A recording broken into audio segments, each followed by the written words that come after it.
Hello, very good afternoon. और आज हम मॉडर्न हिस्ट्री में एक नई सीरीज़ लेके आए हैं और जिसका नाम है कैबिनेट मिशन। आज हम इस पूरे विषय पर चर्चा करेंगे।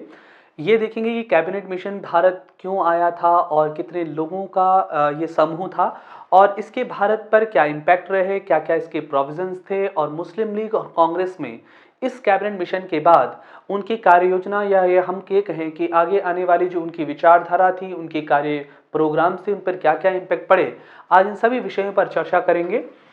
फर्स्ट वर्ल्ड वॉर में जब 1939 में फर्स्ट वर्ल्ड वॉर स्टार्ट हुआ था तो गांधी जी की ये योजना थी कि इस समय में ब्रिटिश सरकार को किसी बड़ी मुसीबत में न डाला जाए, क्योंकि ये कहीं ना कहीं इनडायरेक्टली हिटलर या जर्मनी को हेल्प करेगा। इसलिए उन्होंने जो 1940 के टाइम में अगस्त प्रस्ताव के फेल होने के बाद एक मूवमेंट जो चलाया था वो इंडिविजुअल सत्याग्रह था। और इसके बाद ही जब इंग्लैंड के ऊपर ऑस्ट्रेलिया, अमेरिका और अदर कंट्री का बहुत ज़्यादा प्रेशर पड़ने लगा कि भारत को इस वर्ल्ड वॉर में शामिल किया जाए, तब क्रिप्स मिशन को भारत भेजा गया था मार्च 1942 में। और उसके फेल होने के बाद भी भारत में उस समय चर्चिल जो वहाँ के प्राइम मिनिस्टर थे वो ये चाहते थे कि भारत का कहीं ना कहीं कोई सॉल्यूशन निकाल लिया जाए, क्योंकि इंग्लैंड में फिर चुनाव भी आने वाले थे। और अब इस वर्ल्ड वॉर में जब स्टार्टिंग में लगातार ब्रिटेन हार रहा था, लेकिन 1942 के बाद इंग्लैंड लगातार युद्ध को जीतते हुए जा रहा था, तो चर्चिल कहीं ना कहीं ये चाहते थे कि भारत वाले सॉल्यूशंस को बहुत जल्दी ही निपटा लिया जाए। इसीलिए 1945 में वेवेल एम्ब्री प्लान आता है। उस समय एम्ब्री इंडिया के इंडियन सेक्रेटरी रहते हैं, लेकिन Wavell Embry plan Shimla conference के बाद फेल हो जाता है। मुस्लिम लीग और कांग्रेस एक दूसरे की बातों पर सहमत नहीं हो पाते हैं। फिर आगे क्या होता है, एम्ब्री कांग्रेस को एक बात कहते हैं भाई कि आप, सीधी सी बात है, आपके पास दो ऑप्शन हैं।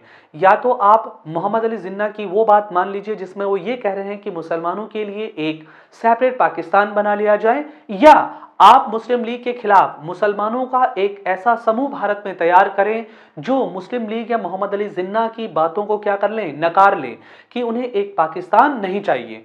और कांग्रेस इन दोनों ही कामों में क्या हो गई, फेल हो गई, या कांग्रेस ये कहें कि दोनों में से कोई भी काम नहीं कर पाई। इसके बाद जो सबसे महत्वपूर्ण एक जो 1945 की जो घटना हुई वो ये थी कि 1945 में इंग्लैंड में आ गए थे चुनाव।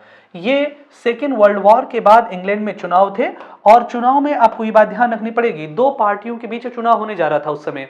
एक तरफ थी चर्चिल की पार्टी और दूसरी तरफ थी लेबर पार्टी के क्लेमेंट एटली। और इन दोनों में ही लगभग इंग्लैंड में चुनाव से अब ये निर्धारित होने वाला था कि भारत का आगे का भविष्य क्या होगा। अब चुनाव रैलियों के दौरान ही जब चर्चिल और क्लेमेंट एटली एक दूसरे पर लगातार हमला कर रहे थे या चुनावी जो प्रचार उनका चल रहा था, तो चर्चिल का यह मानना था कि ऐसे समय में भारत जैसे देशों को आज़ादी का सही समय नहीं है और भारत को अभी भी आगे भी अपने अंडर रखा जाए। लेकिन इसके ठीक उलट क्लेमेंट एटली का यह मानना था कि अब भारत जैसा जो बड़ा उपनिवेश देश है उसे अब संभालना ठीक नहीं है, यानी वहां से अब कोई प्रॉफिट नहीं हो रहा है। और भारतीय लोगों में राष्ट्रवाद इस हद तक बढ़ चुका है कि अब भारत को ज्यादा दिनों तक गुलाम नहीं रखा जा सकता है। क्योंकि जब कैबिनेट मिशन भारत आ रहा होता है, क्लेमेंट एटली उसे भेज रहे होते हैं, तो उसी समय 1946 के जनवरी फरवरी मंथ में ही भारत की नेवी में रिवोल्ट हो चुका होता है। आजाद हिंद फौज पहले ही रिवोल्ट कर चुकी होती है। रिवोल्ट कहने का मतलब यह है कि ब्रिटिश सेनाओं से निकले हुए लोगों ने ही तो आजाद हिंद फौज बनाई। बहुत सारे लोग उसमें नए भी थे, लेकिन बहुत सारे लोग उसमें ब्रिटिश सेना के भी थे। जो नेवी का 1946 में जो रिवोल्ट हुआ उसमें बहुत सारे लोग नेवी के ही थे, सारे ही लोग ये मान लीजिए नेवी के थे। तो इंग्लैंड को ये लगने लग गया था, क्लेमेंट एटली ये समझ गए थे कि नेवी में रिवोल्ट हो चुका है, आर्मी में बहुत सारे लोग आजाद हिंद फौज की साइड हो चुके हैं, अब भारत को गुलाम रखना ठीक नहीं है। तो वो उसी समय ये बात कह चुके थे कि जून 1948 से पहले हम भारत को क्या कर लेंगे, आजाद। और ये ध्यान रखिए 1945 के चुनाव में 1945 के चुनाव में 1945 के चुनाव में क्लीमेंट एटली इंग्लैंड के क्या बन गए, प्राइम मिनिस्टर बन गए।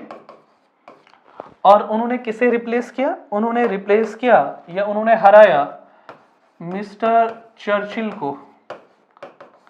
मिस्टर चर्चिल, और मिस्टर चर्चिल वो व्यक्ति थे जिनकी लीडरशिप में इंग्लैंड ने सेकेंड वर्ल्ड वॉर जीता था। लेकिन लेकिन क्लेमेंट एटली ने इस बात को पूरी दुनिया को समझा लिया कि हम युद्ध जीतने के बावजूद भी क्या हो गए हैं, युद्ध हार गए हैं, क्योंकि इकोनॉमिकली रूप से इंग्लैंड एकदम खाली हो चुका था, कंगाल हो चुका था।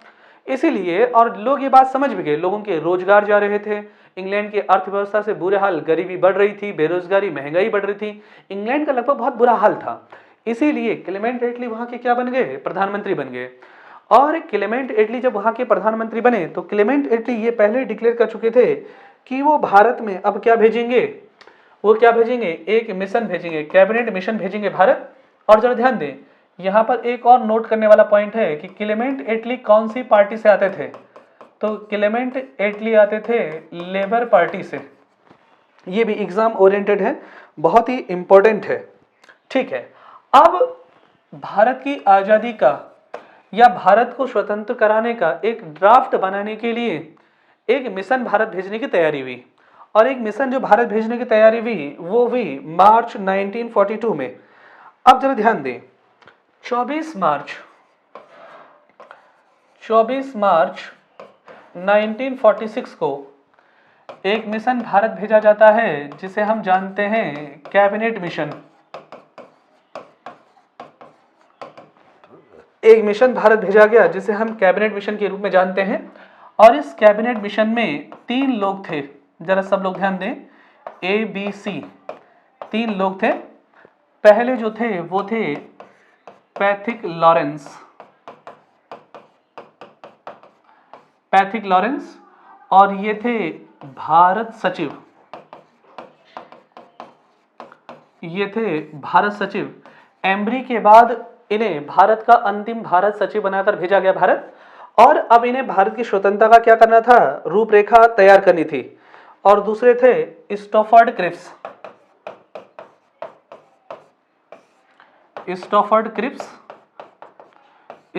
क्रिप्स वहां पर व्यापार मंडल के मंत्री थे, व्यापार मंडली के मंत्री थे स्टोफर क्रिप्स। और इसके बाद जो अगला व्यक्ति थे वो थे अलेक्जेंडर।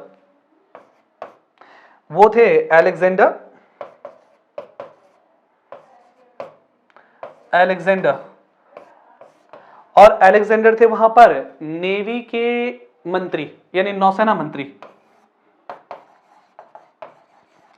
नेवी मिनिस्टर थे, ये थे नेवी मिनिस्टर। अब आप देखिए कैबिनेट मिशन क्यों बोला गया, क्योंकि सारे कैबिनेट मंत्री थे, कैबिनेट स्तर के मंत्री थे, इसीलिए कैबिनेट मिशन भारत भेजा गया।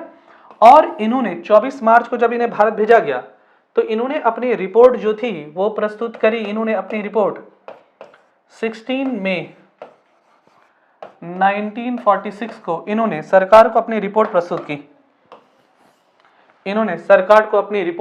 की। बहुत ध्यान से देखिए, पॉइंट भी नोटेड हियर। 16 मई 1946 को मार्च अप्रैल में 2-3 महीने में ही तीसरे महीने इन्होंने अपनी रिपोर्ट सरकार को प्रदान कर दी। अब जब सरकार को इन्होंने अपनी रिपोर्ट प्रदान कर दी तो उस रिपोर्ट में क्या क्या प्रोविजंस किए गए थे, क्या क्या प्रावधान किए गए थे, ये हमारे सबसे इंपॉर्टेंट होगा। तो जरा इन विषयों पर चर्चा करें और जरा देखें पहला प्रोविजन क्या था। तो पहला प्रोविजन था, भारतीयों की मांग पर ही जो पहला प्रोविजन किया गया था वो था, अब जरा प्रोविजन देखें। हाँ, फर्स्ट प्रोविजन था भारत में एक अंतरिम सरकार का गठन किया जाएगा। भारत में एक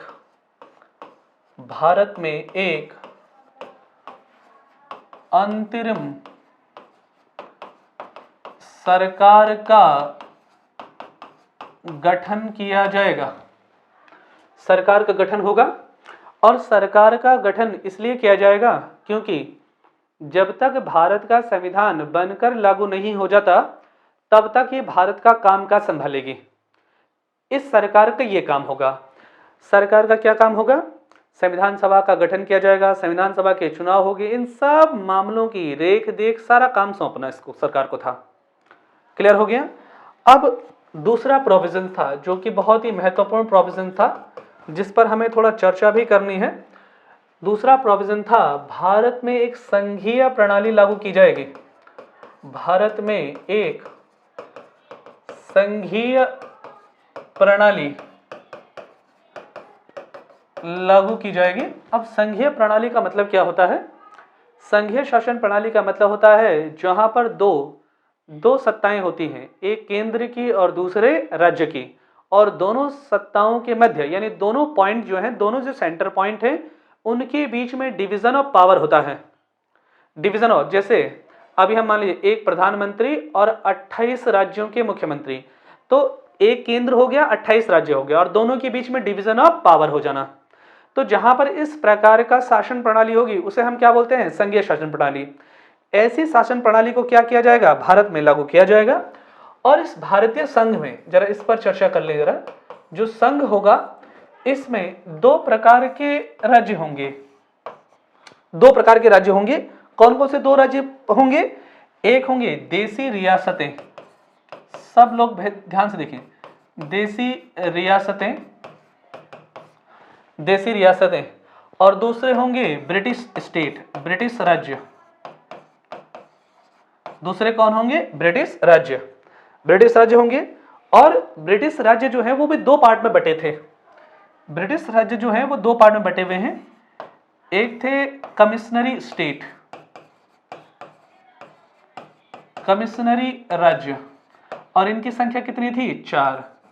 और हमने चारों लगभग बताए हुए भी हैं आप सभी लोगों को, और अभी हम इन्हें देख भी लेंगे।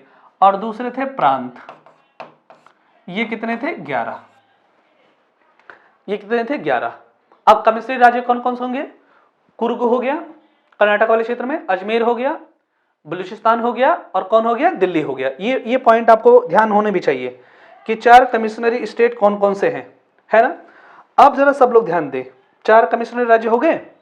अब देखिए 11 प्रांत जो हैं, ये 11 प्रांत, इन 11 प्रांतों को 3 भागों में बांटा गया। सभी लोग ध्यान से समझिएगा, इन 11 प्रांतों को कितने भागों में बांटा गया? 3, ए बी सी, या इनको ऐसे भी लिख सकते हैं आप, अ बा और सा। क्लियर? अब जरा आ बा और सा, और अगर मैं उस समय का अगर आपको मैप दिखाऊं तो मैप कुछ इस प्रकार से बनेगा। अगर मैं उस समय का आपको मैप अगर दिखा दूं तो वो कुछ इस प्रकार से बनेगा। ध्यान से देखिएगा, हाँ, वो कुछ इस प्रकार से बनेगा, क्योंकि वो बलूचिस्तान से लेकर ज्वाइंट पाकिस्तान वाला पार्ट जो रहेगा, और बांग्लादेश भी तो उसी में रहेगा। ये पूरा वाला रीजन, ये पूरा रीजन ये रहेगा। अब इन्हें कितने पार्ट में बांटा गया? अ बा सा, 3 भागों में बांटा गया। कितने भागों में बांटा गया? 3 भागों में बांटा गया।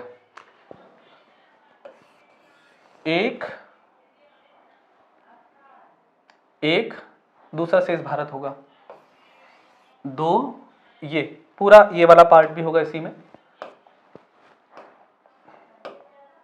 ये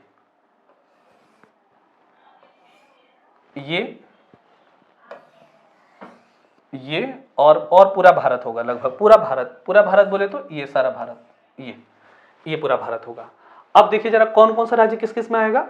पहला सा राज्य देख लेते हैं। सा राज्य में जो आएंगे वो आएंगे असम एंड बंगाल। कौन कौन से आएंगे? असम एंड बंगाल। ध्यान से देखिएगा जरा, हाँ, कौन कौन से आएंगे? Assam and Bengal, Assam and Bengal. Colour बदल लेते हैं पेन का। ये कौन कौन से आएंगे? Assam and Bengal, Assam and Bengal, Assam and Bengal. अब 12 राज्य में कौन सा आएंगे? 12 राज्य में आएंगे पंजाब,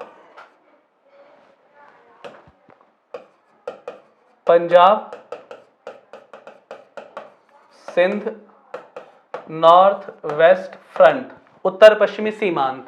यहां से सीमांत गांधी भी आते हैं, यही है उनका क्षेत्र जिन्हें आप जानते हैं सीमांत गांधी के नाम से। मुझे कमेंट में लिख दीजिए सीमांत गांधी के नाम से किसे जाना जाता है। अच्छा, अब देखिए कितने राज्य होंगे? 1 2 3 4 5 राज्य होंगे। सा में आ गया असम बंगाल, बा में आ गया पंजाब सिंध और नॉर्थ वेस्ट फ्रंट जो ऊपर है लास्ट। अब आ में शेष आ जाएंगे, तो 5 ही आ गए, 6 राज्य यहां पर आ जाएंगे। 6 राज्य में क्या क्या हो जाएंगे? बंबई, उड़ीसा, बिहार, मध्य प्रोविंसी, है ना, मध्य ज्वाइंट संयुक्त प्रांत हो गए, संयुक्त प्रांत हो गया सारा, मध्य प्रांत, मद्रास, ये 6 राज्य हो गए, 6 5 11। ये राज्यों में बांटा गया कि इतने राज्य होंगे और इतने पार्ट में बांटा जाएगा। ये किसने बताया? ये बताया किसने? कैबिनेट मिशन ने ये सारा का सारा प्लान बता दिया कि भाई इतने राज्य होंगे, ऐसे ऐसे पार्टों में बांटे जाएंगे। ठीक हो गया? आबाद राज्य में होंगे। अच्छा ठीक है, ये होगा। अब अगला प्रोविजन देखिए क्या होगा, ध्यान से देख लीजिएगा। हाँ, मैं अगर उसे फिर से समझाते हुए चलूं, भारत में एक अंतरिम सरकार गठन किया जाएगा संविधान लागू होने से पहले तक, जो सारा का सारा कामकाज संभालेगी। दूसरा, भारत में संघीय प्रणाली लागू होगी। संघीय प्रणाली में केंद्र और राज्य के बीच में शक्तियों का बंटवारा होगा। संघ में उस समय देशी रियासतें थी और ब्रिटिश राज्य थे। ब्रिटिश राज्य कितने थे? 4 कमिश्नरी राज्य। ये कमिश्नरी राज्य बोल सकते हैं आप केंद्र शासित प्रदेश, जिसमें कौन कौन थे? दिल्ली, कुर्ग, अजमेर और बलूचिस्तान, ये जो 4 राज्य थे ये थे।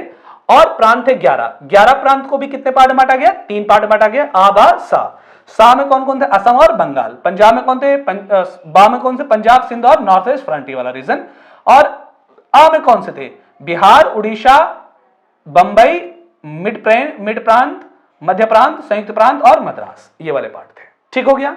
क्लियर हो गया यहां से? अब जरा अगला पॉइंट देखिए, कैबिनेट मिशन का क्या था? कैबिनेट मिशन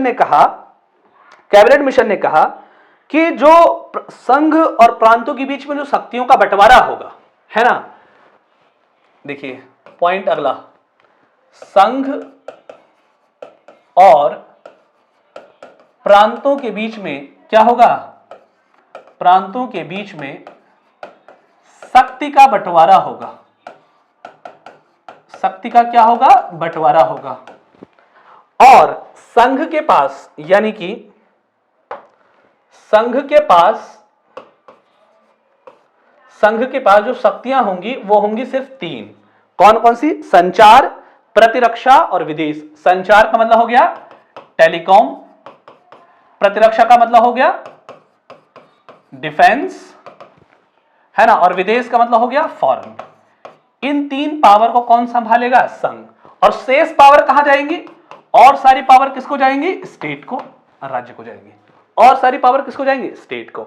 अब जरा सब लोग ध्यान, ये तो प्रांतों के साथ था। देशी रियासतें जो थी, देशी रियासतों को यह स्वतंत्रता प्रदान की गई थी कि वो चाहे तो इनमें से कोई शक्ति संघ को दे भी सकती है और नहीं भी दे सकती है। ये उन पर डिपेंड है। वो चाहे छोड़ भी सकती है और नहीं भी छोड़ सकती है। ये उनको लिए पूरा कंप्लीटली छोड़ दिया गया। और स्टेट के लिए तो ये बोला गया, जो 11 प्रांत उनके लिए तो ये बोला गया कि भाई आपको कंप्लीटली ऐसा रखना है कि इन सेंटर के पास आपको 3 पावर देनी है और सारी पावर अपने पास रखनी है। देशी रियासतों को क्या बोल दिया? आप चाहे तो 3 शक्तियां दे भी सकते हैं सेंटर को और ना चाहे तो नहीं भी दे सकते हैं सेंटर को। वेरी वेरी इंपॉर्टेंट पॉइंट, सब लोग ध्यान रखिएगा। ठीक है, अब अगला प्रोविजन देखिए। ठीक है, अगला प्रोविजन ये था कि कैबिनेट मिशन ने पूर्णतः कंप्लीटली एकदम पाकिस्तान का डिमांड रिजेक्ट कर दिया। तो पाकिस्तान का मांग क्या हो गया? पाकिस्तान की मांग क्या कर दी? अस्वीकार कर दी। इसी के बाद मुस्लिम लीग ने 16 अगस्त को डायरेक्ट एक्शन डे, प्रत्यक्ष कार्रवाई दिवस ऑब्जर्व किया था। ये ध्यान रखिएगा। पाकिस्तान की मांग को क्या कर दिया? अस्वीकार। और नेक्स्ट प्रोविजन क्या गया था? एक संविधान सभा का क्या किया जाएगा? गठन। संविधान सभा का गठन किया जाएगा। एक कॉन्स्टिट्यूशनल असेंबली बनाई जाएगी। क्या बनाई जाएगी? एक कॉन्स्टिट्यूशनल असेंबली। अब कॉन्स्टिट्यूशनल असेंबली में कितने लोग सदस्य होंगे? तो कॉन्स्टिट्यूशनल असेंबली में 389 लोग मेंबर होंगे। कितने लोग मेंबर होंगे? 389 लोग। इनमें भी अलग अलग जगह से कितने कितने मेंबर आने थे? 93 मेंबर आने थे देशी रियासतों से, 4 मेंबर आने थे, देखिए 93 मेंबर आने थे देशी रियासतों से, 4 मेंबर आने थे कमिश्नरी स्टेट से, कमिश्नरी प्रांत से, और बाकी 292 लोगों को कहां से आना था? 11 राज्यों से। 2 92 लोगों ने आना था 11 राज्यों से या 11 प्रांतों से ये, और इन्होंने मिलकर कितना बनाना था, 389 लोगों ने बनाना था। अब संविधान सभा का गठन, संविधान सभा का गठन का प्रावधान किसने किया, कैबिनेट मिशन ने। संविधान सभा का चुनाव कैसे होगा, आप बताइए कि ये संविधान सभा का चुनाव कैसे होगा। क्या प्रश्न आया, संविधान सभा का चुनाव कैसे होगा, तो बोला गया संविधान सभा का चुनाव अप्रत्यक्ष होगा, अप्रत्यक्ष होगा। और अप्रत्यक्ष में कौन चुनेगा, तो चुनेगा कौन, चुनेगा कौन, राज्यों के विधानसभा के सदस्यों के द्वारा चुने जाएंगे। याद है 1937 के जो चुनाव हुए थे, उन समय पर जो मेंबर चुने गए थे वही मेंबर संविधान सभा के सदस्यों का क्या करेंगे, चुनाव। उस समय में संविधान सभाओं में जो विधान सभाएं थी उनमें सबसे ज्यादा मेंबर किसके थे, कांग्रेस के। इसीलिए कॉन्स्टिट्यूशनल असेंबली में भी किसके सबसे ज्यादा सदस्य होंगे, कांग्रेस के, क्योंकि उन्हीं लोगों ने इनका चुनाव किया है। बस में राज्यों की विधानसभा के सदस्यों के द्वारा इन 389 लोगों का चुनाव किया जाएगा। दैट्स वाई ये क्या हो जाएंगे, अप्रत्यक्ष। अप्रत्यक्ष में ये लोग किसने चुने हैं, जनता ने, इन लोग को चुना जनता ने, और इन्होंने चुना संविधान सभा के मेंबर, इसलिए चुनाव क्या हो गया है, इनडायरेक्ट। और जनसंख्या के अनुपात में बांटा गया, और एक सदस्य बराबर 10 लाख की जनसंख्या को डिवाइड किया गया। वेरी वेरी इंपॉर्टेंट पॉइंट, एकदम से क्लियर हो जाना चाहिए सभी लोगों का। हो जाएगा, 10 लाख के द्वारा चुना जाएगा, क्लियर हो जाएगा, यहां तक हो गया भाई। इतना ये था पूरा का पूरा कैबिनेट मिशन प्लान। अब जरा हम इसे एक बार फिर से रिवाइज देख लीजिए, फटाफट से, जरा क्विक करके रिवाइज कर लेते हैं, जरा फटाफट से देखिए। Cabinet mission plan, cabinet mission plan Clement Attlee 1945 में जब इंग्लैंड के प्रधानमंत्री बने तो उन्होंने डिक्लेयर कर दिया था जून 1948 से पहले भारत को आजाद कर लिया जाएगा। और उसी के क्रम में उन्होंने 1946 में यानी 24 मार्च 1946 को कैबिनेट मिशन भारत भेजा, जिसमें 3 सदस्य थे। Patrick Lawrence Bharat secretary, Indian secretary थे। स्टॉफर्ड क्रिप्स व्यापार मंडल, जो ट्रेड वहां पर एक मंडल था, उसके मंत्री थे, मिनिस्टर थे। अलेक्जेंडर नेवी मिनिस्टर थे, वहां पर नौसेना मंत्री थे। और तीनों का ही जो एक मेंबर ग्रुप बना उसे ही कैबिनेट मिशन बनाकर भारत भेजा गया, जिसने अपनी रिपोर्ट कब प्रस्तुत कर दी, 16 मई 1946 को प्रस्तुत कर दी। फिर इसने क्या क्या प्रोविजंस किए, इन्होंने कहा भारत में एक अंतरिम सरकार का, इंटरिम गवर्नमेंट का गठन किया जाएगा। इंटरिम गवर्नमेंट का कार्य होगा जब तक भारत में संविधान लागू होकर पूरी सत्ता को नहीं दे दिया जाता तब तक ही भारत का पूरा कामकाज संभालेगी। यहां पर सारे के सारे चुनाव को करवाएगी, संविधान सभा के चुनाव को करवाएगी एंड ऑल सारी चीजों को कंडक्ट करवाएगी। फिर भारत में एक संघीय प्रणाली यानी एक फेडरल गवर्नमेंट सिस्टम लागू किया जाएगा। फेडरल गवर्नमेंट सिस्टम उसे कहते हैं जहां पर केंद्र और राज्य के बीच में शक्तियों का बंटवारा बराबर होता है। फिर यह देखा गया कि भारत में कितने राज्य हैं, तो देखा गया कि भारत में कुछ देसी रियासतें, रजवाड़े, जहां पर राजाओं का राज चल रहा था वो भी थी। और कितनी थी देसी रियासतें, लगभग 600 देसी रियासतें भारत में थी, है ना। इनके बारे में भी हमने वीडियो में कहा हुआ है। ब्रिटिश राज्य कितने थे, 11 ब्रिटिश राज्य थे और 4 कमिश्नरी स्टेट। 4 कमिश्नरी स्टेट को आप यूनियन टेरिटरी भी मान सकते हैं, केंद्र शासित प्रदेशों के रूप में ले सकते हैं वर्तमान समय के कॉन्टेक्स्ट में, है ना। तो 11 प्रांत थे। इन 11 प्रांतों को ABC 3 पार्ट में बांटा गया। असम और बंगाल को सी में रखा गया, बी को बी में रखा गया पंजाब, सिंध और नॉर्थ ईस्ट फ्रंट को, और आ में रखा गया 6 राज्यों को, बिहार, उड़ीसा, बंबई, मध्य प्रांत, संयुक्त प्रांत और मद्रास को। ठीक है। अब इसके बाद देखिए अगला जो प्रोविजन था वो प्रोविजन था पाकिस्तान की मांग को क्या कर दिया गया था, अस्वीकार। संघ और यानी केंद्र और राज्यों के बीच में शक्तियों का बंटवारा कर लिया गया। संघ के पास जो 3 पावर थी वो थी टेलीकॉम, डिफेंस और फॉरेन पॉलिसी, और अदर सारी power transferred will be states. इन 3 में देसी रियासतें जो रजवाड़े थे राजाओं के, उनको छूट दे दी गई। क्या छूट दी गई, वो इन तीनों पावर में से कोई पावर अगर देना चाहते हैं तो दे सकते हैं और नहीं देना चाहे तो नहीं दे सकते हैं। अगर वो सेंटर को कोई तीनों पावर नहीं देना चाहते हैं तो दैट्स मीन वो सेपरेट रहना चाहते हैं भारत से। That is a very important point. Pakistan की मांग को डायरेक्टली रिजेक्ट कर दिया गया। संविधान सभा का गठन होगा। संविधान सभा गठन में 389 लोग होंगे। 93 लोग हैं जो प्रिंसली स्टेट, देसी रियासतें हैं, जो रजवाड़े हैं, वहां से आएंगे। वहां से कैसे चुन के भेजेंगे, वहां का जो राजा है वो अपने मनोनीत करके भेज दे, है ना। तो वो अपने कैसे भेजे, 4 कमिश्नर स्टेट्स आएंगे, एक मेंबर, और 292 ब्रिटिश स्टेट जो 11 ब्रिटिश राज्य थे वहां से आएंगे। 389 लोग कैसे चुने जाएंगे? ये अप्रत्यक्ष चुने जाएंगे, जनता के द्वारा नहीं चुने जाएंगे। राज्यों के विधान परिषद के सदस्य इनके चुनाव करेंगे और एक सदस्य बराबर 10 लाख की जनसंख्या होगी। यह कैबिनेट मिशन था भारत में। इसके बाद जैसे ही पाकिस्तान की मांग को अस्वीकार कर लिया गया, मुस्लिम लीग ने भारत में जबरदस्त तरीके से सांप्रदायिक दंगों को फैला दिया। पूरे भारत में सांप्रदायिक दंगे अपने चरम सीमा पर पहुंचे। 16 अगस्त 1946 को मुस्लिम लीग के द्वारा डायरेक्ट एक्शन डे, प्रत्यक्ष कार्रवाई दिवस को ऑब्जर्व किया गया, जिससे बंगाल वाले पूरे क्षेत्र में दंगे फैल चुके थे। अब इसके बाद ब्रिटिश सरकार को मजबूर होकर लॉर्ड माउंटबेटन को भारत भेजना पड़ा। लॉर्ड माउंटबेटन ने ही पाकिस्तान एक अलग देश बना इसकी घोषणा करी, उससे पहले कोई प्लान नहीं था।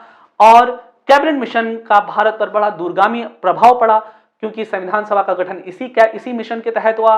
पूरा संविधान का जो ढांचा बना या संविधान बनाने में ब्रिटिश सरकार ने जो हेल्प करी, वो सब के सब इसी मिशन के तहत हुआ।